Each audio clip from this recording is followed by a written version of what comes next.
এভাবে সব শুধু বাড়তেই থাকে বাড়তেই থাকে বাড়তেই থাকে। তো ডান দিকে যে ফেরেশতা আছে, এই ফেরেশতা আমল লিখতে লিখতে লিখতে সে ক্লান্ত হয়ে যায়, বলে আল্লাহ আমার দ্বারা আর আমল লেখা সম্ভব না। তখন বলে যে তুমি পারবে না এটা আমি জানি, সুতরাং তোমার আমল লেখার দরকার নাই, আমার বান্দা আমার জন্য রোজা রাখছে, তো এর প্রতিদান আমি আল্লাহ নিজেই তাকে দিব। সুবহানাল্লাহ। তো এর থেকে মান, এর থেকে সম্মান, এর থেকে মূল্য আর কি হইতে পারে যে আল্লাহ তাআলা নিজেই আমাকে এই রোজার প্রতিদান দিবেন। তো রমজান মাসের আমল কি? রমজান মাসের ব্যাপারে রাসূল সাল্লাল্লাহু আলাইহি ওয়াসাল্লাম বলেন, রমজান মাসে 5টা জিনিস আমার উম্মতকে দেওয়া হয়েছে, যা আর অন্য কোনো উম্মতকে দেওয়া হয় নাই। রমজান মাসে আল্লাহ তাআলা 5টা জিনিস আমরা যারা শেষ নবীর উম্মত, আমরা রোজাদার, আমাদেরকে দিচ্ছেন, যেটা অন্য কোনো নবীর উম্মতকে দেয় নাই।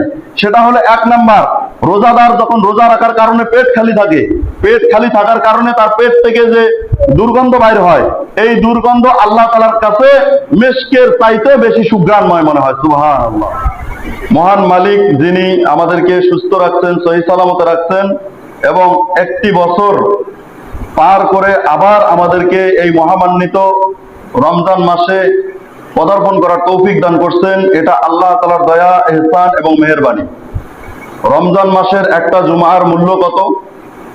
রমজান মাসের একটা জুমার মূল্য হচ্ছে অন্য মাসের 70টা জুমার সমান। সুবহানাল্লাহ।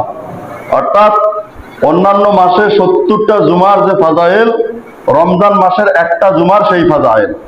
তো আল্লাহ তাআলা আমাদেরকে এই মহামান্বিত পবিত্র রমজান মাসে জুমার নামাজের জন্য আসার, কিছু কথা বলার এবং শোনার তৌফিক দান করছেন।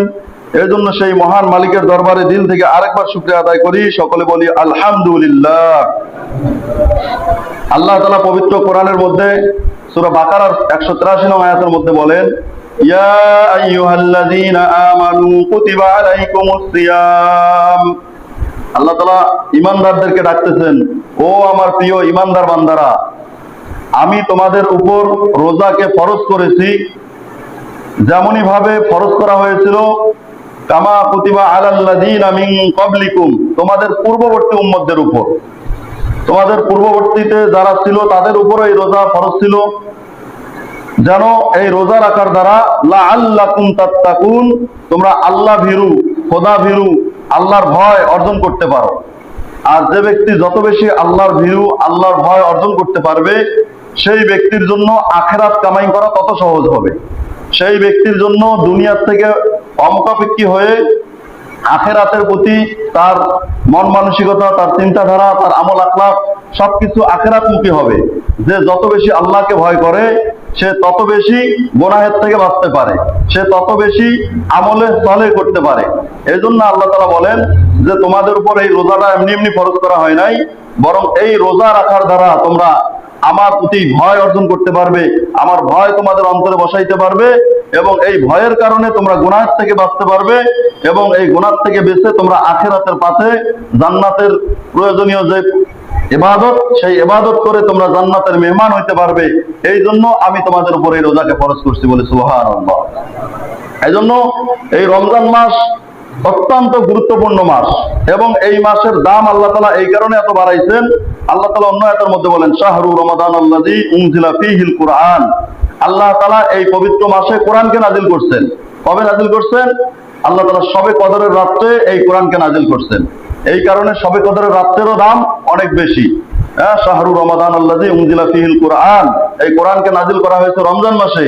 আর আল্লাহ তাআলা অন্য সূরার মধ্যে, সূরা কদরের মধ্যে বলেন, ইন্না আনজালনাহু ফী লাইলাতিল কদর ওয়া মা আদরাকা মা লাইলাতুল কদর লাইলাতুল কদরি খায়রুম মিন আলফি শাহর তানাজ্জালুল মালাইকাতু ওয়ার রূহু ফীহা বিইজনি রাব্বিহিম মিন কুল্লি আমর সালামুন হিয়া হাত্তা মাতলাইল ফজর।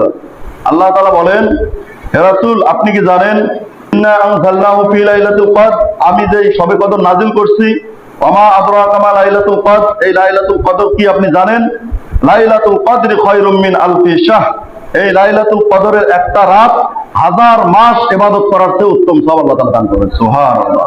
একটা রাত্র যদি কেউ কারো জীবনে পাওয়া যায়, এই শবে কদরের রাতটি, এবং এই রাত্রে যদি ইবাদত করার সৌভাগ্য তার হয়ে যায়, তাহলে এই একটা রাত্রের ইবাদত তার 1000 মাস, অর্থাৎ 83 বছর 4 মাসের থেকে বেশি সময় একটা রাত্রের ইবাদতের সওয়াব তার জীবনে লেখা হবে। সুবহানাল্লাহ। তো এই জন্য বলছেন যে এই রাত্রটা এমন মহামান্বিত রাত, এমন সম্মানিত রাত, যে রাত্রের এক রাত্রের ইবাদত 83 বছর 4 মাসের থেকেও বেশি, 1000 মাসের চেয়েও উত্তম। এবং এই রাত্রে কি হয়, জিবরাইল আলাইহিস সালাম দলে দলে ফেরেশতা নিয়ে জমিনে অবতরণ করেন এবং জমিনে এসে যারা ইবাদত করে, অর্থাৎ যারা নফল নামাজ পড়ে, কোরআন তেলাওয়াত করে, জিকির করে, দরুদ শরীফ পাঠ করে, তওবা ইস্তিগফার করে, আল্লাহর কাছে দোয়া করে, কান্নাকাটি করে, তো ওই ব্যক্তিদের সঙ্গে জিবরাইল আলাইহিস সালাম মুসাফা করেন, সুবহানাল্লাহ। এবং যখন তারা আল্লাহর কাছে দোয়া করেন তখন জিবরাইল আলাইহিস সালাম সহ ফেরেশতারা ওই দোয়ার সাথে সাথে আমিন আমিন বলতে থাকে, অর্থাৎ আল্লাহ এই বান্দার দোয়াকে তুমি কবুল করো, সুবহানাল্লাহ। এবং এটা চলে কতক্ষণ পর্যন্ত? হাত্তা মাতলাইল ফজর, ফজরের আজান হওয়ার আগ পর্যন্ত, অর্থাৎ ফজর শুরু হওয়ার আগ পর্যন্ত এই ব্যবস্থা, এই অবস্থা সারা রাত্রি চলতে থাকে। তো এই রমজানের মূল্য আল্লাহ তাআলা এই কারণে বৃদ্ধি করছেন, এই মাসে আল্লাহ তাআলা পবিত্র কোরআনকে নাজিল করছেন। আর কোরআন কি? অন্যান্য নবীর উপর যে কিতাব নাজিল হয়েছে, তাওরাত, জাবুর, ইনজিল, এই কিতাব আল্লাহ তাআলা বলছেন যে লৌহে মাহফুজে লেখা আছে, লৌহে মাহফুজে সমস্ত কিছু লেখা আছে, সেখান থেকে কপি করে করে যখন যেটা প্রয়োজন অন্যান্য নবীর ক্ষেত্রে ওহী নিয়ে আসছে জিবরাইল আলাইহিস সালাম। কিন্তু আমাদের রাসূল সাল্লাল্লাহু আলাইহি সাল্লামের উপর যে কোরআন যখন নাজিল হয়েছে, যখন জিবরাইল আলাইহিস সালাম এই কোরআনকে আল্লাহর কাছ থেকে নিয়ে আসছে, তখন আগে আল্লাহ তাআলা তার কুদরতি জবান দিয়ে এই কোরআনকে পাঠ করছে। অর্থাৎ সূরা শুরু থেকে শুরু করে শেষ পর্যন্ত কোরআনের পুরা কোরআনকে আল্লাহ তাআলা নিজের জবান থেকে আগে বাইর করছেন, এরপর জিবরাইল আলাইহিস সালাম এই কোরআন শুনতেন এবং শুনে এসে আল্লাহ রাসূলের কাছে এটা পৌঁছায় দিতেন, সুবহানাল্লাহ। এই কারণে এটাকে বলা হয় কালামুল্লাহ, অর্থাৎ আল্লাহর কথা। আল্লাহর কথা কি? কোরআনকে বলা হয় আল্লাহর কথা। সুতরাং এই কোরআনের কথা প্রত্যেকটার মূল্য অনেক বেশি। হযরত আলী রাদিয়াল্লাহু তাআলা আনহু বলেন যে যদি আমি আল্লাহর সঙ্গে কথা বলি তাহলে আমি নামাজ আদায় করি, যদি আমি আল্লাহর সঙ্গে কথা বলি তাহলে আমি নামাজ আদায় করি, অর্থাৎ নামাজে আমি আল্লাহর সঙ্গে কথা বলি। আর যদি আল্লাহ আমার সঙ্গে কথা বলেন তাহলে আমি কোরআন তেলাওয়াত করি। অর্থাৎ কোরআন যেটা আমরা পড়তেছি এটা তো আল্লাহ তাআলা আমাকে বলছেন। কাকে বলছেন? আমরা যারা মুসলমান, ঈমান আনছি, আমরা যারা আল্লাহকে বিশ্বাস করি, রাসূলকে বিশ্বাস করি, এই আসমানি কিতাবকে বিশ্বাস করি, তাদের জন্যই তো আল্লাহ তাআলা কোরআন নাযিল করছেন। সুতরাং এই কোরআনের যতগুলো আয়াত আছে, যতগুলো বিধান আছে, ততগুলো আয়াত, ততগুলো বিধান তো আল্লাহ আমার জন্য নাযিল করছে, নাকি? আমি ঈমানওয়ালা মুসলমান, তো আমার জন্য কোরআনটা আমার জন্য। আল্লাহ রাসূলের যতগুলো হাদিস, যে হাদিসগুলো বলা হয়, শোনা হয়, এই আল্লাহ রাসূল সাল্লাল্লাহু আলাইহি ওয়াসাল্লামের হাদিসগুলো যখন বলা হয়, শোনা হয়, তো মনে করতে হবে রাসূল সাল্লাল্লাহু আলাইহি ওয়াসাল্লাম এই কথাটা আমাকে বলতেছেন। কেননা এই হাদিসটা কাদের জন্য? যত বিশ্বের যত ঈমানওয়ালা মুসলমান আছে প্রত্যেকের জন্য একই নিয়ম, একই বিধান। সুতরাং আল্লাহ তাআলার কোরআনের কথা এটাও আমাকে বলছেন, আল্লাহ রাসূলের হাদিস এটাও আমাকে বলছেন। সুতরাং আল্লাহ তাআলা এই কোরআনকে নাজিল করছেন এই রমজান মাসে, বিধায় আল্লাহ তাআলা এই রমজানের মান দাম এত বাড়ায় দিচ্ছেন। এই রমজানের দাম কি রকম? আল্লাহ রাসূল সাল্লাল্লাহু আলাইহি ওয়াসাল্লাম বলেন, মান সামা রমাদান ঈমানান ওয়া ইহতিসাবান গুফিরা লাহু মা তাকাদ্দামা মিন যামবি।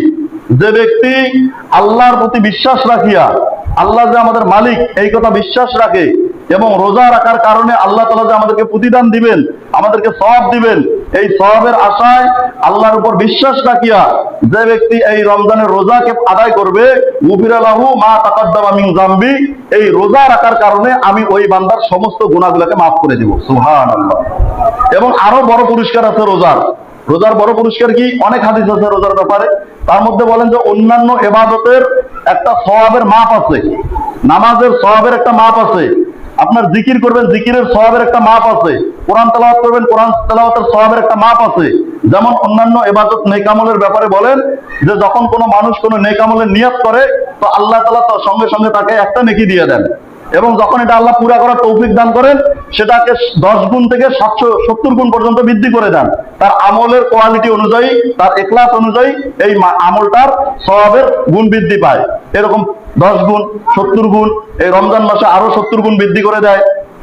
এই তো অন্যান্য ইবাদতগুলোর এইরকম একটা মান দেওয়া আছে, এত গুণ হবে, এত গুণ হবে। কিন্তু এই রমজানের রোজার কোনো লিমিট আল্লাহ তাআলা রাখেন নাই যে এই রোজা রাখলে এত সওয়াব দেওয়া হবে, এত সওয়াব দেওয়া হবে, এরকম রাখেন নাই। বরং আল্লাহ তাআলা বলেন যে আস-সাওমু লি ওয়া আযযা বিহি, রোজা তো বান্দা রাখে আমাকে খুশি করার জন্য, আমার জন্য। সুতরাং এই সওয়াব আমি ফেরেশতা দিয়ে দিব না, এই সওয়াব আমি লিমিট দিয়ে দিব না, বরং এই সওয়াবের প্রতিদান আমি আল্লাহ তাকে দিয়ে দিব, সুবহানাল্লাহ। অন্য আয়াতের মধ্যে বলেন যে আমি এর প্রতিদান দিব বলতে কি আমি আল্লাহ নিজেই তার হয়ে যাব, সুবহানাল্লাহ। যদি কোনো ব্যক্তির জন্য আল্লাহ হয়ে যান, এখানে আরেকটা ঘটনা আছে। রমজান মাসে কি হয়, আল্লাহ রাসূল সাল্লাল্লাহু আলাইহি ওয়াসাল্লাম বলেন, রমজান যেদিন শুরু হয়ে যায় সেদিন জান্নাতের দরজা অফুতিহাতি আবওয়াবা, ওই দিন জান্নাতের দরজা খুলে দেওয়া হয় এবং জাহান্নামের দরজাকে বন্ধ করে দেওয়া হয় এবং শয়তানকে শৃঙ্খলাবদ্ধীকরণ বন্ধ করা হয়, যার দরুন সে অন্যায় করাইতে পারে না, গুনাহ করাইতে পারে না। তো এই রমজান মাসে যেহেতু মানুষ গুনাহ থেকে বাঁচতে পারে, গুনাহ থেকে বেঁচে থাকে, রমজানের মধ্যে ইবাদতের মধ্যে লিপ্ত থাকে এবং রোজা রাখে, রাত্রে তারাবি পড়ে, সাহরির সময় সাহরি খায়, তাহাজ্জুদ পড়ে, দিনের বেলা কোরআন তেলাওয়াত করে, ইফতারের সময় দোয়া করে, এরকম বিভিন্ন ইবাদতের মধ্যে যখন সে মগ্ন থাকে তখন তার দ্বারা গুনাহ হয় না। তখন কি হয়, এই বাম কাঁধে যে ফেরেশতা আছে এই ফেরেশতা আমল লেখা বন্ধ রাখে, তার কোনো কাজ থাকে না। কিন্তু ডান দিকে যে ফেরেশতা আছে এই ফেরেশতা আমল লিখতে লিখতে লিখতে লিখতে ক্লান্ত হয়ে যায়, কারণ অন্যান্য মাসে একটা নেক আমল করলে 10 নেকি পাওয়া যায়, রমজান মাসে সেটাকে বৃদ্ধি করে 70 গুণ বাড়ানো হয়। এবং আপনি অন্য মাসে যখন একটা হরফ পড়বেন, আরবি হরফ বিসমিল্লাহর মধ্যে বা যখন পড়বেন, এই বা পড়লে 10 নেকি দেওয়া হয়, কিন্তু রমজান মাসে এটাকে বাড়ায়া কত দেওয়া হয়, 70 গুণ দেওয়া হয়। আবার যখন নামাজের মধ্যে বলা হয় বিসমিল্লাহির রহমানির রহিম, তখন এই বিসমিল্লাহর বাটা বলার কারণে এই 7কে 100 গুণ আরো বাড়ায় দেওয়া হয়, অর্থাৎ নামাজের মধ্যে 100 গুণ বৃদ্ধি হয়।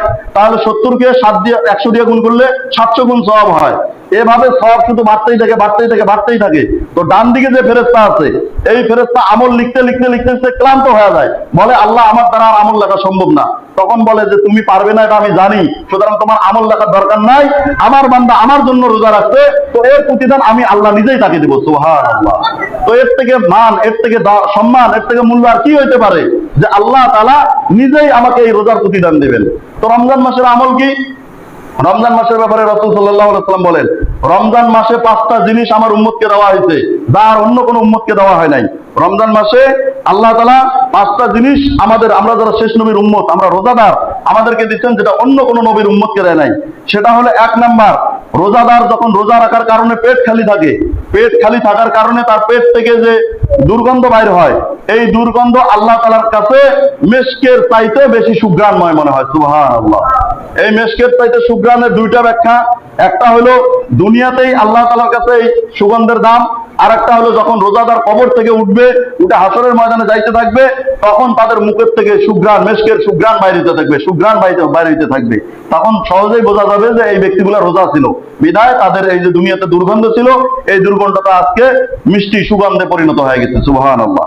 2 নম্বরে, ইফতারের আগ পর্যন্ত, অর্থাৎ রোজা শুরু করা থেকে শুরু করে ইফতারের আগ পর্যন্ত ফেরেশতারা ওই রোজাদার ব্যক্তির জন্য দোয়া করতে থাকে। সুবহানাল্লাহ। ওই ব্যক্তির গুনাহ মাফের জন্য দোয়া করে, ওই ব্যক্তির বরকতের জন্য দোয়া করে, ওই ব্যক্তির রহমতের জন্য দোয়া করে, ওই ব্যক্তির সমস্ত ভালাইয়ের জন্য আল্লাহ তাআলা দোয়া করে, ওই ব্যক্তির গুনাহ মাফের জন্য ফেরেশতারা সবসময় দোয়া করতে থাকে। 2 নাম্বার।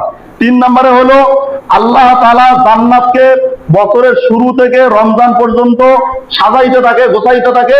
আমার উম্মতের, এই শেষ নবীর উম্মত, আমার বান্দা, ঈমানওয়ালা বান্দারা রমজান মাসে রোজা রাখবে, দুনিয়াতে কষ্ট করবে, দুনিয়াতে তৃষ্ণা সহ্য করবে, দুনিয়াতে ক্ষুধা সহ্য করবে, এবং যখন তার মৃত্যু হবে তখন এই জান্নাতে সে প্রবেশ করবে। সুতরাং শুরু থেকে শেষ পর্যন্ত সাজায়, এবং বিশেষ করে প্রত্যেক দিন, রোজার প্রত্যেক দিনেই এই জান্নাতকে সুসজ্জিত করতে থাকে এই রোজাদার বান্দাদের জন্য।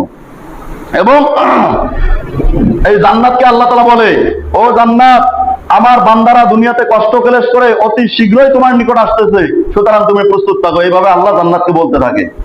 3 নম্বরে কি করে? 4 নম্বরে দুষ্ট প্রকৃতির শয়তানকে, বৎকার শয়তানকে, বিদ্রোহকারী শয়তানকে আল্লাহ তাআলা এই মাসে শৃঙ্খলাবদ্ধ করে রাখে, যেটা অন্য মাসে রাখে না। যেন এই মাসে এই শয়তান এই রোজাদার বান্দাদেরকে বিভিন্ন, যেমন অন্য মাসে গুনাহের কাজে লিপ্ত করায়, এই মাসে যেন গুনাহের কাজে লিপ্ত করাইতে না পারে, এই কারণে আল্লাহ তাআলা এই শয়তানকে বন্দী করে রাখে। তো দেখা যায় এরপরেও অনেক মানুষ রমজান মাসে গুনাহে লিপ্ত হয়। এখন বলতে পারেন যে রমজান মাসে শয়তানকে বন্দী করে রাখলে আবার গুনাহের কাজ করায় কিভাবে, গুনাহের কাজ হয় কিভাবে? এটা হলো স্বভাবগত গুনাহ। অর্থাৎ আপনি একটা কাজ রেগুলার করতে করতে করতে করতে এমন অভ্যাস হয়ে যায়, সেটা আপনি দেখা যায় যে অনিচ্ছা সত্ত্বেও সেই কাজটা হয়ে যায়। আর দেখা যায় আমি এতদিন একটা ঘরের মধ্যে ছিলাম, ওই ঘরটা পরিবর্তন করে এখন অন্য ঘরের মধ্যে আসছি, তো ওই রেগুলার প্রত্যেকদিন যায় যেভাবে যা বাথরুম থেকে বাইরে হয়ে ঘরে ঢুকতাম, বাইরে থেকে এসে ঘরে ঢুকতাম, আপনি যখন হঠাৎ করে নতুন করে ঘরটা চেঞ্জ করে অন্য ঘর নিচ্ছেন, দেখবেন যে আপনার অটোমেটিকলি আপনি যা ওই ঘরে ঢুকতেছেন আগের ঘরে। আপনি যে নতুন ঘরে গেছেন ওটা আপনার মনেই নেই, ওই যে আপনার অভ্যাস হয়ে গেছে। আপনি সাইকেলে উঠবেন, আপনার সাইকেলে ওঠার একটা অভ্যাস হয়ে যায়, অটোমেটিকলি ওইভাবে হয়ে যায়। আপনি যে কোনো কাজ করবেন, এটা কিন্তু করতে করতে করতে করতে অটোমেটিকলি অভ্যাস হয়ে যায়। এজন্য এই অভ্যাসের কারণে, অভ্যাসগত কারণে মানুষ যখন অন্যায় ওই কাজটা, খারাপ কাজটা করতে ধরে শুরু করে, তখন তার মনে হয় আরে আমি তো রোজা আছি, আমার তো এটা করা যাবে না, তখন সে এটা থেকে বিরত হয়। এই জন্য যাদের এই যে দীর্ঘ 11 মাস পর্যন্ত অন্যায় কাজ করছে, খারাপ কাজ করছে, পাপ কাজ করছে, তো তাদের নফস তো মানুষের সঙ্গে থাকে। শয়তানকে আল্লাহ বন্দী করছে, কিন্তু নফস নিজের সঙ্গে আছে। সুতরাং নফস সবসময় অন্যায়ের দিকে ধাবিত করে, অন্যায়ের দিকে নিয়ে যায়। কিন্তু যখন মানুষ ঈমানওয়ালা বলে যে না, এটা রোজার মাস, এটা আল্লাহর মাস, এটা রহমতের মাস, এটা ক্ষমার মাস, এটা মাগফিরাতের মাস, এই মাসে অন্যায় কাজ করা যাবে না। আরো একটা হাদিস যেটা আমি বলতেছি, সেটা হলো জিবরাইল আলাইহিস সালাম এসে যখন বললেন, ইয়া রাসূলুল্লাহ, ধ্বংস হোক ওই ব্যক্তি যে ব্যক্তি রমজান মাস পাইলো অথচ তার গুনাহ মাফ করাইতে পারলো না। রাসূল সাল্লাল্লাহু আলাইহি ওয়াসাল্লাম বললেন, আমিন, আল্লাহ তুমি কবুল করো। অর্থাৎ এই ক্ষমার মাসে, রহমতের মাসে, মাগফিরাতের মাসে যদি কোনো মানুষ অন্যায় ছাড়তে না পারে, গুনাহ ছাড়তে না পারে, অন্যায় করে সে তার জাহান্নামকে নির্ধারিত করে নেয়, তো ওই ব্যক্তির ধ্বংস ছাড়া আর কি হইতে পারে? এজন্য রাসূল সাল্লাল্লাহু আলাইহি ওয়াসাল্লাম বলছেন, আমিন, আল্লাহ তুমি কবুল করো। এই কথা যদি কেউ মনে করে না, যদি রমজান মাসে আমার দ্বারা গুনাহ হয়ে যায়, অন্যায় হয়ে যায়, তাহলে তো নিশ্চিত আমার ধ্বংস হয়ে যাবে, সুতরাং আমি গুনাহ করব না, এর থেকে তার বাঁচা সহজ হয়ে যাবে। এই জন্য আল্লাহ তাআলা এই রমজান মাসে শয়তানকে বন্দী করে রাখে এবং মানুষের স্বভাবগত কারণে অন্যায়ের দিকে ধাবিত হয়, এবং সে যদি তার বিবেক দিয়ে চিন্তা করে তাহলে সেই গুনাহ থেকে বাঁচতে পারে। 5 নম্বরে আল্লাহ তাআলা রমজানের শেষ রাত্রে, অর্থাৎ রমজান যেদিন শেষ হয়ে যায়, শাওয়াল মাসের চাঁদ ওঠে, ঈদের চাঁদ ওঠে, ওই দিন রাত্রে আল্লাহ তাআলা সমস্ত রোজাদারকে মাফ করে দেন। সুবহানাল্লাহ। এমনিতে তো প্রত্যেক দিনে রোজা রাখার কারণে মাফ করেন, ইফতারের সময় দোয়া কবুল করেন, মাফ করেন, তাহারির সময় মাফ করেন, কোরআন তেলাওয়াতের কারণে মাফ করেন, জিকির করার কারণে মাফ করেন। এই পুরোটা মাসে হলো ক্ষমার মাস, মাফের মাস, রহমতের মাস। এর পরেও আল্লাহ তাআলা গুনাহ মাফ করতে করতে করতে করতে যা একদম বড় গুনাহগার যারা আছে, এদেরকে শেষ পর্যায়ে গিয়া একদম 1 মাস তারা এই আল্লাহকে রাজি খুশি করাইছে, রোজা রাখতে, গুনার কাজ করে নাই। আল্লাহ খুশি হয়ে সমস্ত গুনাহগারদেরকে ঈদের রাতে মাফ করে দেন। সুবহানাল্লাহ। কিন্তু এই সাধারণ ক্ষমার রাত্রেও আল্লাহ তাআলা 3 শ্রেণীর মানুষকে ক্ষমা করেন না। 1 নাম্বার, যারা আল্লাহর সঙ্গে অংশী স্থাপন করে, মুশরিক, এই মুশরিককে আল্লাহ তাআলা ক্ষমা করেন না। 2 নাম্বার, হিংসুক, যারা অন্যের প্রতি বিদ্বেষ পোষণ করে, তাকে ক্ষমা করেন না। 4 নাম্বার, পিতা মাতার অবাধ্য সন্তান, যারা পিতা মাতার সঙ্গে খারাপ ব্যবহার করে, পিতা মাতার অমতে চলে, তাদেরকে আল্লাহ তাআলা ক্ষমা করেন না। অন্য জায়গার মধ্যে আসছে শরাবী, মদ, যারা মদ পান করে বা নেশা করে, এই নেশাখোরকে আল্লাহ তাআলা ক্ষমা করেন না। এই জন্য এই গুনাহের কাজগুলো থেকে আমাদেরকে প্রথম থেকেই বাঁচতে হবে। কোনো অবস্থায় আল্লাহর সঙ্গে কাউকে শরীক করা যাবে না। 2 নম্বরে, আমরা কোনো অবস্থায় কারো প্রতি বিদ্বেষ পোষণ করব না, কারো প্রতি খারাপ ধারণা করব না। 3 নাম্বার, কোনো অবস্থায় আমরা পিতা মাতার সঙ্গে অবাধ্য আচরণ করবো না, পিতা মাতার সঙ্গে খারাপ ব্যবহার করব না। এই এলাকার, এই মসজিদের আওতায়, এই মুসল্লিদের আওতায় অনেক সন্তান আছে যারা পিতা মাতার সঙ্গে এমন খারাপ ব্যবহার করে, পিতার গলা চিপে ধরে, পিতাকে কষ্ট দেয়, এরকম কথাও আমাদের কানে আসে। এজন্য খুবই সাবধান। যদি কারো উপর পিতা মাতা নারাজ থাকে, সে যত বড় আমলওয়ালা হোক, সে যত বড় নামাজি হোক, আর যত বড় ইবাদত করেনেওয়ালা হোক না কেন, পিতা মাতা যদি তার জন্য বদদোয়া করে, এই বদদোয়াই তাকে জাহান্নামে নিয়ে যাওয়ার জন্য যথেষ্ট। তার নামাজ, তার রোজা, তার অন্য ইবাদত সবগুলা তখন বন্ধ থাকবে। তখন তার পিতা মাতার এই দোয়াটাই আল্লাহ কবুল করবে। এই জন্য খুব সাবধান, কোনো অবস্থায় আমাদের পিতা মাতাকে কষ্ট দেওয়া যাবে না। বলছে রাসূলুল্লাহ সাল্লাল্লাহু আলাইহি ওয়াসাল্লাম বলেন যে যদি পিতা মাতা মুশরিকও হয়, যদি পিতা মাতা অন্য ধর্মেরও হয়, যদি পিতা মাতা ইসলাম নাও মানে, যদি পিতা মাতা ইসলামের মধ্যে নাও থাকে, তারপরও পিতা মাতার সঙ্গে সৎ ব্যবহার করতে হবে, ভালো ব্যবহার করতে হবে। সে অন্য ধর্ম মানে, সে অন্যকে খোদা মানে, সেটা তার ব্যাপার। কিন্তু আমার পিতা মাতা হওয়ার কারণে অবশ্যই তার সঙ্গে ভালো ব্যবহার করতে হবে, তার সঙ্গে ভালো আচরণ করতে হবে। সুতরাং যেখানে আমাদের ইমানওয়ালা পিতা মাতা, আমরা মুসলমানের সন্তান, আমাদের বাবা মা মুসলমান, সুতরাং তাদের সঙ্গে নম্র ভদ্রতার সাথে আচরণ করতে হবে। হ্যাঁ, কোরআনের মধ্যে আসছে যে উফিন, তাদের ব্যাপারে উফ শব্দটাও করা যাবে না, তাদের ব্যাপারে কোনো কষ্টদায়ক কোনো কথা বলা যাবে না। আল্লাহ তাআলা এরকম ভাবে নিজের সঙ্গে বলছেন যে আল্লাহর সঙ্গে যেমনই ভাবে অংশী স্থাপন করা যাবে না, ঠিক তেমনি বাবা মার সঙ্গে কষ্ট দেওয়ার ব্যাপারে, বাবা মার সঙ্গে সম্মান প্রদর্শনের ব্যাপারে অন্য কাউকে অংশগ্রহণ করানো যাবে না। তাদের সম্মান, তাদের প্রতি ভালোবাসা থাকবে অন্যরকম। এই জন্য আমাদের খেয়াল রাখতে হবে, এই রমজানে কোনো অবস্থায় আমরা কোনো অবস্থায় মা বাবার সঙ্গে খারাপ ব্যবহার করবো না, পিতা মাতার অবাধ্য হব না। এবং মদখোর যারা আছি, নেশাখোর যারা আছি, যারা এরকম মাদকের সঙ্গে যুক্ত আছি, এদেরকেও আল্লাহ তাআলা ক্ষমা করবে না। সুতরাং এই মাদক থেকে নিজেরা বাঁচবো, নিজের সন্তানকে বাঁচাবো, এবং আমাদের দায়িত্ব, আমরা যারা ঈমানওয়ালা মুসলমান, আমাদের ব্যাপারে আল্লাহ তাআলা বলেন, কুনতুম খায়রা উম্মাতিন উখরিজাত লিন-নাস তা'মুরুনা বিল মারুফ ওয়া তানহাউনা আনিল মুনকার ওয়া তু'মিনুনা বিল্লাহ। আল্লাহ বলেন, তোমরাই সর্বোত্তম জাতি, তোমরাই সর্বশ্রেষ্ঠ জাতি। এটা অন্য কোনো উম্মতের ব্যাপারে বলেন নাই, অন্য কোনো নবীর উম্মতকে এই কথা আল্লাহ তাআলা বলেন নাই যে তোমরাই সর্বশ্রেষ্ঠ জাতি। বরং আমরা যারা মুহাম্মদুর রাসূলুল্লাহ সাল্লাল্লাহু আলাইহি ওয়াসাল্লামের উম্মত, আমাদের ব্যাপারে এই কথা বলছেন। কেন? যে তোমাদেরকে বের করে দেওয়া হয়েছে, তোমাদেরকে সৃষ্টি করা হয়েছে এই কথা বলা হয় নাই, তোমাদেরকে বের করে দেওয়া হয়েছে। অর্থাৎ হযরত আদম আলাইহিস সালাম থেকে শুরু করে কিয়ামতের দিন যে মানুষটা জন্মগ্রহণ করবে ওই দিন পর্যন্ত যতগুলা মানুষ দুনিয়াতে আসছে এবং আসবে সমস্ত মানুষের রূহ গুলাকে আল্লাহ তাআলা একই দিনে একই সময় সৃষ্টি করছেন। আল্লাহ তাআলা আদম আলাইহিস সালাম থেকে শুরু করে কিয়ামতের দিন যখন সিংহায় ফুঁক দেওয়া হবে এবং সমস্ত গাছপালা তরুলতা আসমান জমিন চূর্ণ বিচূর্ণ হবে এবং ওই সময় যে সমস্ত মা গর্ভবতী থাকবে, গর্ভে সন্তান থাকবে, ওই কিয়ামতের বাঁশির ফুৎকারে তাদের গর্ভ থেকে সন্তানকে ভূমিষ্ঠ করে দিবে। অর্থাৎ ওই যে সন্তানটা ভূমিষ্ঠ হবে কিয়ামতের শেষ মুহূর্তে, কিয়ামত হওয়ার আগে, ওই সময় যে সন্তানটা জন্মগ্রহণ করবে ওই সন্তানটার রূহ এবং আদম আলাইহিস সালামের রূহ এবং এই মধ্যবর্তী সময়ে যত মানুষ দুনিয়াতে আসছেন সমস্ত মানুষের রূহকে আল্লাহ তাআলা একই সময় সৃষ্টি করছেন, করে তাদেরকে আলমে আরওয়াহ রূহের জগতের মধ্যে রেখে দিয়েছেন। এবং রূহের জগৎ থেকে আল্লাহ তাআলা বেছে বেছে বেছে বেছে বেছে বেছে যেটা ভালো, যেটা দামি, যেটা দিয়ে কাজ করানো যাবে, নবী, আমাদের নবী, শ্রেষ্ঠ নবী, খতামুন নবিয়্যিন, এই নবীর পরে আর কোনো নবী আসবে না। তো নবী যাওয়ার পরে কিয়ামত পর্যন্ত লা ইলাহা ইল্লাল্লাহ এই কথার দাওয়াত মানুষের নিকট পৌঁছাবে, এই দায়িত্ব যাদেরকে দিয়ে পালন করাবেন তাদেরকে আল্লাহ তাআলা আলাদা করে বাছে বাছে বাছে বাছে রাখছেন। তারা কারা? তারা হলাম আমরা যারা যে শেষ নবীর উম্মত, অর্থাৎ মুহাম্মদুর রাসূলুল্লাহ সাল্লাল্লাহু আলাইহি ওয়াসাল্লাম থেকে শুরু করে কিয়ামত পর্যন্ত যত মানুষ দুনিয়াতে আসবে তারা সকলেই হলো সেই কুনতুম খায়রা উম্মাতি উখরিজাত লিন-নাস, তোমরাই সর্বশ্রেষ্ঠ জাতি, তোমরাই সর্বোত্তম জাতি, এই তারাই যাদেরকে আল্লাহ তাআলা শেষ নবীর উম্মত হিসেবে পাঠাইছেন। ওই যে আল্লাহ বাঁচিয়ে রাখছেন, এই কারণে আল্লাহ তাআলা বলছেন তোমাদেরকে সৃষ্টি করি নাই, বরং তোমাদেরকে বাঁচি বাঁচি আলাদা করে রাখছি, এখন তোমাদের সময় আসছে তোমাদেরকে বাইর করে দিছি। কেন বাইর করে দিছি? তা'মুরুনা বিল মা'রুফ, এক নাম্বার কাজ, তোমরা মানুষকে ভালো কাজের আহ্বান করবে, ভালো কাজের দাওয়াত দিবে, সৎ কাজের আদেশ করবে, অতানহাউনা আনিল মুনকার, এবং অন্যায়, অশ্লীলতা, খারাপ কাজ, পাপাচার এইসব কাজ থেকে বাধা দিবে, এইসব কাজ থেকে তাদেরকে নিষেধ করবে, তারা যেন অন্যায় কাজ না করে। এই জন্য আমাদের দায়িত্ব, নিজেরা শুধু ইবাদত করলে হবে না, নিজেরা শুধু সৎ পথে থাকলে হবে না, বরং আমার স্ত্রী, আমার সন্তান, আমার ভাই ভাতিজা, আমার পাড়া প্রতিবেশী, আমার এলাকা, আমার ইউনিয়ন, আমার দেশ এবং সারা বিশ্বের মুসলমান, সারা বিশ্বের দুনিয়ার মানুষ যেন একমাত্র আল্লাহ তাআলাকে মানতে পারে, সৎ পথে সঠিক পথে চলতে পারে, অন্যায় গুনাহের কাছ থেকে বাঁচতে পারে, এই দায়িত্ব আপনার আমার সকলের। এই জন্য এই 5টা জিনিস আল্লাহ তাআলা রমজান মাসে আমাদেরকে দিচ্ছেন। এই জন্য এই রমজান মাসকে কদর করা, এই রমজান মাসের আমলের মধ্যে একটু পার্থক্য নিয়ে আসা। রমজান মাসের আমল কি? 1 নাম্বার হলো দিনের বেলা রোজা রাখা, 1 নাম্বার দিনের বেলা রোজা রাখা, 2 নাম্বার সাহারি খাওয়া, 3 নাম্বার সাহারির সময় তাহাজ্জুদ পড়া, 4 নাম্বার ইফতারের আগে দোয়া করা, ইফতারের সময় দোয়া করা, ইফতারের পরে দোয়া করা। কেননা ইফতারের আগে দোয়া করলেও দোয়া কবুল হয়, ইফতারের পরে দোয়া করলেও দোয়া কবুল হয়, দুইটাই হাদিস দ্বারা প্রমাণিত।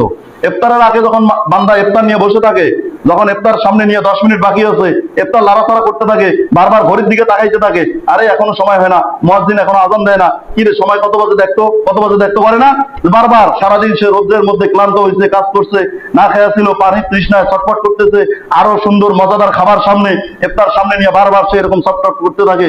সারাদিন রোজা ছিল, যতটা কষ্ট না ছিল, যতটা খাবার জন্য আগ্রহ না ছিল, যতটা ঘড়ি দেখার প্রয়োজন না ছিল, ইফতারের 10 মিনিট আগে সে বারবার ঘড়ির দিকে ততবার তাকায়, তা বারবার সে দেখে যে কি রে এখনো সময় হয় না, এখনো আযান দেয় না, এখনো সময় হয় নাই।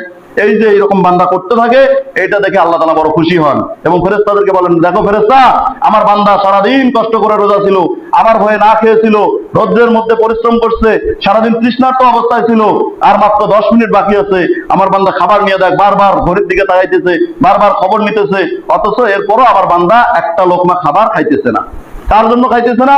আল্লাহ, আমি আল্লাহর ভয়ে খাইতেছে না, আমার জন্য খাইতেছে না। ফেরেশতারা তোমরা সাক্ষী থাকো, আমার বান্দা আমার জন্য সারাদিন রোজা রাখছে, আমার বান্দা আমার জন্য ইফতার সামনে খাবার পাইয়াও খাইতেছে না, আমার বান্দা আমার জন্য যেহেতু করছে, তোমরা সাক্ষী থাকো, আমি আল্লাহ তাদের সমস্ত গুনাহগুলোকে মাফ করে দিলাম। এই জন্য ইফতারের আগেও আল্লাহ তাআলা মাফ করেন এবং ইফতারের পরেও যারা দোয়া করে তাদেরকেও আল্লাহ তাআলা মাফ করেন। এই জন্য আমরা ইফতারের সময় দোয়া করব, ইফতারের আগে দোয়া করব এবং ইফতারের পরে দোয়া করব। রমজান মাস কোরআনের মাস, কোরআন নাজিলের মাস। এই জন্য যে কোরআন তেলাওয়াত করতে জানি অবশ্যই বেশি বেশি কোরআন তেলাওয়াত করবো, যেন রমজান মাসে 2 খতম 3 খতম যে যত পারি, যত বেশি পারি কোরআন খতম করার চেষ্টা করব। আর যারা পারি না তারা বেশি থেকে বেশি কোরআনের তেলাওয়াত শুনবো, যারা পারে তাদের থেকে শুনবো, না পারলে অন্ততপক্ষে জিকির সুবহানাল্লাহ, আলহামদুলিল্লাহ, লা ইলাহা ইল্লাল্লাহ, আল্লাহু আকবার, সুবহানাল্লাহি ওয়া বিহামদিহি, সুবহানাল্লাহিল আযীম, আস্তাগফিরুল্লাহ, লা হাওলা ওয়ালা কুওয়াতা ইল্লা বিল্লাহ। এই যে তাসবিহগুলো আছে, তওবা ইস্তিগফার আছে, এগুলা বেশি বেশি করব। এবং অন্ততপক্ষে সাহারি খাওয়ার জন্য যখন উঠি তখন আগে হোক, সাহারি খাওয়ার আগে হোক কিংবা পরে হোক, 2-4 রাকাত আমরা নামাজ আদায় করব। এমনিতে তো প্রত্যেক রাত্রেই, রমজান ছাড়াও এবং রমজানে প্রত্যেক রাত্রেই আল্লাহ তাআলার শেষ রাত্রে, অর্থাৎ রাত্রের 2/3 যখন শেষ হয়ে যায়, এরপর আল্লাহ তাআলার রহমত প্রথম আসমানে আসে, অর্থাৎ আমাদের আসমানে চলে আসেন। এসে ডাকতে থাকেন, কে আছো ঋণগ্রস্ত, আমার কাছে ঋণ পরিশোধ করতে চাও, আমি তার ঋণ পরিশোধ করে দেব। কে আছো অসুস্থ, আমার কাছে সুস্থতা চাও, আমি তাকে সেবা দান করব। কে আছো অভাবনটন, অভাবী মানুষ, আমার কাছে অভাব মুক্তি চাও, আমি তার অভাব দূর করে দেব। কে আছো পরেশান, চিন্তাগ্রস্ত, আমার কাছে চিন্তা মুক্তি চাও, আমি তার চিন্তা দূর করে দেব। এইভাবে আল্লাহর রহমত তাকে ডাকতে থাকে, ডাকতে থাকে। এটা রমজানের বাইরেও হয়, রমজানেও হয়। সুতরাং আমরা শেষ রাত্রে উঠিয়ে 2-4 রাকাত নামাজ পড়ে যদি আল্লাহর কাছে চাই, আল্লাহর কাছে দোয়া করি, আল্লাহর কাছে কাকুতি মিনতি করি, তো আল্লাহ তাআলা পুরো রহমত বরকত আমাদেরকে ঢেলে দিবেন। সুবহানাল্লাহ। এজন্য 2-4 রাকাত নামাজ আমরা শেষ রাত্রে পড়ার চেষ্টা করব। সাহারি খাওয়ার আগে অথবা সাহারি খাওয়ার পর যদি ফজর শুরু হওয়ার আগে সময় থাকে, এই সময় পড়ে নেব। এরপর আমরা দিনের বেলা রোজা রাখবো। আরেকটা জিনিস, 5 ওয়াক্ত নামাজ, রোজা রাখছি একটা ফরজ। রোজা কয়টা? একটা ফরজ, কিন্তু দিনে 5 ওয়াক্ত নামাজ 5 বার ফরজ। সুতরাং আমাদের রোজা রাখতে গিয়া, সাহারি খাইতে গিয়া, ইফতার করতে গিয়া, দুপুরে ক্লান্তি কাজের জন্য যেন আমাদের নামাজ কোনো অবস্থায় নষ্ট হয়ে না যায়। অবশ্যই 5 ওয়াক্ত নামাজ আমাদেরকে যথাসময় আদায় করতে হবে। যদি মাঠে কাজ করি, মসজিদে আসা সম্ভব না হয়, জামাতে আদায় করা সম্ভব না হয়, মাঠে যেখানে আছেন সেইখানে, সেই পবিত্র জায়গার মধ্যে, পবিত্র মাটির মধ্যে আপনি নামাজ আদায় করবেন, নামাজ হয়ে যাবে। যদি কোনো ব্যক্তি, কোনো রাখাল যদি ওই পাহাড়ের মধ্যে বা আপনার মরুভূমির মধ্যে, ফাঁকা জায়গার মধ্যে কোনো মানুষ নাই, একাকী আজান দিয়ে একাকী নামাজ আদায় করে, তো ওই ব্যক্তির পিছনে ফেরেশতারা কাতারবদ্ধ হয়ে নামাজে দাঁড়ায় যান। সুবহানাল্লাহ। হ্যাঁ, এই জন্য আমরা চেষ্টা করি একাকী হই আর 2-3 হই, যে কয়জনে পাই না কেন। মরুভূমিতে গেছেন, জমিতে কাজ করতে গেছেন, পানির ব্যবস্থা নাই, পানি নিতে আসতে যাইতে অনেক সময়ের দরকার, বা আপনি পানি পাইতেছেন না, ভালো পানি নাই, অথবা নামাজের ওয়াক্ত শেষ হয়ে যাবে, পানি পান নাই, ওখানে মাটি আছে, মাটি দিয়ে সহজ করে দেবেন, মাছাই করবেন। অর্থাৎ মুখ একবার মাছাই করবেন, হাত একবার করে মাছাই করবেন, মাছ হয়ে গেল, আপনি পবিত্র হয়ে গেলেন, নামাজ আদায় করবেন। আল্লাহ তাআলা আপনাকে কত সহজ করে দিয়েছে। আপনি পানি ব্যবহার করতে পারতেছেন না, পানি পাইতেছেন না, পানির জন্য আপনার ওয়াক্ত শেষ হয়ে যাইতেছে, কোনো সমস্যা নাই। আপনি যদি ফরজ গোসলও হয়, এরপরে যদি আপনার পানি ব্যবহার করা না যায়, পানি না পান, তাহলে ওই অবস্থায় আপনি মাটি দিয়ে মাছাই করিয়া নামাজ আদায় করবেন, নামাজ আদায় হয়ে যাবে, শরীর পাক হয়ে যাবে। ফরজ গোসল অবস্থায়ও কোনো মানুষের যদি পানি ব্যবহার করা তার জন্য ডাক্তার নিষেধ করে দেয়, অথবা তার পানি পাইতে সময় লাগে, অথবা তার পানি না পাওয়া যায়, সেক্ষেত্রে ওই ব্যক্তিও যদি মাছাই করে, তারপরে সে পবিত্র হয়ে যাবে। সুবহানাল্লাহ। আল্লাহ তাআলা আমাদের জন্য এত সহজ করে দিয়েছেন। এই জন্য আমরা যদি একটু নিয়ত করে চেষ্টা করি, তাহলে এই মাসটা হলো ইবাদতের মাস, এই মাসটা হলো ইবাদত শেখার মাস, এই মাসটা হলো জানার মাস, এই মাসটা হলো বোঝার মাস, এবং এই মাসের শিক্ষা নিয়ে পরবর্তীতে আমল করার জন্য আমাদেরকে আল্লাহ তাআলা এই মাসে ট্রেনিং দেওয়ান। এই মাসে আমাদের সব রাস্তা খুলে দেন, সহজ করে দেন আমাদের জন্য। অন্যান্য মাসে আপনি ঘুমাইতে যত সময় লাগে, রমজান মাসে দেখবেন ঘুমের মধ্যে কত বরকত। আপনি তারাবি পরে ক্লান্ত হয়ে যায়, ঘুমাইতেছেন, ঘুমাইতে ঘুমাইতে লেট হয়ে যায়, খাওয়া দাওয়া করে ঘুমাইলেন, এরপর আবার তাহারির সময় উঠতে হয়, তাহারির সময় উঠে আবার তাহারি করে পেশাব পায়খানা করে উযু ইস্তেঞ্জা থেকে ফারুক হয়ে খাবার খাইয়া রেডি হয়ে আবার আপনাকে ফজরের নামাজে আসতে হয়, ফজরের নামাজের পর আবার সময় নিয়ে যাইতে হয়। এই যে এত গ্যাপ যাইতেছে, আবার সকালে উঠে কাজে যাইতে হয়। এরপরেও দেখবেন যে আল্লাহ তাআলা রমজান মাসে এত বরকত দিচ্ছে, এত বরকত দিচ্ছে। অন্যান্য মাসে আপনি 8 ঘন্টা ঘুমায় যে কাজ না হয়, রমজান মাসে 5 ঘন্টা ঘুমাইলে তার থেকে বেশি কাজ হয়। এটা আমি নিজে পরীক্ষা করে দেখছি। এতদিন আমি ফজরের নামাজের পর যখন মুক্তব ছুটি দিয়ে ঘুমাইতাম, কখন জোহরের আজান, অনেক সময় দেখা যাচ্ছে 12টা 58 বাজে, দপ করে উঠে এসে আজান দিতাম। তো এই রমজান মাসে এমন হয়েছে, ফজরের নামাজের পর যায় ঘুমাইলে 8টা বাজলে ঘুম ভাঙে যায়, আর ঘুম ধরে না। কেন? মানে ঘুমের ক্লান্তিটা আর রমজান মাসে এতটা নাই যতটা অন্যান্য মাসে থাকে। সুতরাং আল্লাহ তাআলা এই মাসে প্রত্যেক কাজে কর্মে রহমত বরকত দিয়ে ভরপুর করে রাখছেন। শুধু একটা হলো আমাদের নিয়ত, 2 নম্বর চেষ্টা। আমরা যদি করতে থাকি, আল্লাহর কাছে চাই, তাহলে আমাদের জন্য করা সহজ হবে। এই জন্য আমরা সকলেই 5 ওয়াক্ত নামাজ যত সময় আদায় করব, রমজানের রোজাগুলো ঠিকমতো আদায় করব, এবং প্রত্যেক দিন আমরা তারাবির নামাজ আদায় করব। তারাবির নামাজের ব্যাপারে রাসূল সাল্লাল্লাহু আলাইহি ওয়াসাল্লাম বলেন, মান কামা রমাদান ঈমানান ওয়া ইহতিসাবান গুফিরা লাহু তাকাদ্দামা মিন যামবি। যে ব্যক্তি রমজান মাসে তারাবির নামাজ আদায় করবে, যে ব্যক্তি রমজান মাসে রাতে দাঁড়িয়ে নামাজ আদায় করবে এবং বিশ্বাসের সাথে, ঈমানের সাথে, সওয়াবের আশায়, তো এই তারাবির নামাজ আদায় করার কারণেও আমি তার সমস্ত গুনাহগুলোকে মাফ করে দিব। সুবহানাল্লাহ। সুতরাং শুধু রমজান মাসে রোজা রাখলেই হবে না, সাথে সাথে আমাদেরকে এই নামাজ, তারাবির নামাজও যথাযথভাবে আদায় করতে হবে। যদি আমরা ব্যস্ত থাকি, যদি আমরা বাইরে যাই, তাহলে আমরা যে কয়দিন স্থানীয় জায়গার মধ্যে থাকি সেখানে স্থানীয়ভাবে নামাজ আদায় করে নেব। যদি আমরা বাইরে সফরে যাই, যদি সুযোগ হয় আদায় করব, না হলে আমরা অন্তত 5 ওয়াক্ত নামাজ যত সময় আদায় করব। তারাবির নামাজ যারা মুকিম অবস্থায় আছি তারা ছাড়া যাবে না। এজন্য রমজান মাসে কোনো অবস্থায় যদি আমাদের রোজা নষ্ট না হয়, এজন্য আমাদের যে সমস্ত কাজকর্ম থেকে বিরত থাকা দরকার, যে সমস্ত কাজের মাধ্যমে আমার রোজা নষ্ট হওয়ার সম্ভাবনা আছে, এই সমস্ত কাজ থেকে আমাদেরকে দূরে থাকতে হবে, বিরত থাকতে হবে। পারবো না ইনশাআল্লাহ? আল্লাহ তাআলা আমাদেরকে এই পবিত্র রমজান মাসের ফাজাইল এবং মাসাইল বুঝিয়া পুরা রমজান মাস বাকি যতগুলো রোজা আছে সমস্ত রোজাগুলো ঠিকমতো আদায় করার, এবং রাত্রে তারাবির নামাজ আদায় করার, সাহারির সময় তাহাজ্জুদ আদায় করার, ইফতারের আগে বেশি বেশি দোয়া করার, আমাদেরকে সবাইকে আমল করার তৌফিক দান করুন। ওয়া আখিরু দাওয়ানা আলহামদুলিল্লাহি রাব্বিল আলামিন।